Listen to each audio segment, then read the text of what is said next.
Mix veg બનાવવા માટે પહેલાં આપણે ઓઇલમાં એડ કરશું લસણ, જીરું, હિંગ,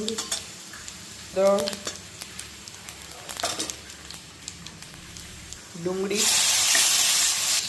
એકદમ ટ્રાન્સપરન્ટ થઈ ગઈ છે. હવે એમાં આપણે ગાજર અને બટેટા એડ કરી દઈશું.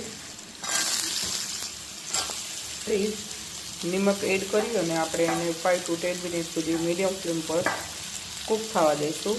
5 to 7 મિનિટ થઈ ગઈ છે અને ઓલમોસ્ટ બટેટા અને કેરટ બી થઈ ગયા છે કૂક. તો હવે એમાં આપણે રીંગણ અને કેપ્સિકમ એડ કરી દઈશું.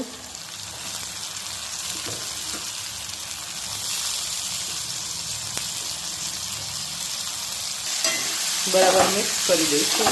મીડિયમ ફ્લેમ પર 5 to 7 મિનિટ ઢાંકીને કૂક થવા દઈશું. 7 મિનિટ થઈ ગઈ છે. આપણે સબ્જી ચેક કરી લઈએ.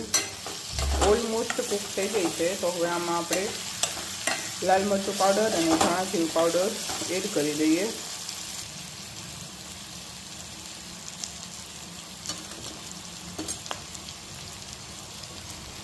બરાબર મિક્સ કરી દઈએ. 2 મિનિટ્સ માટે કૂક કરીએ અને આપણી સબ્જી રેડી છે મિક્સ વેજ.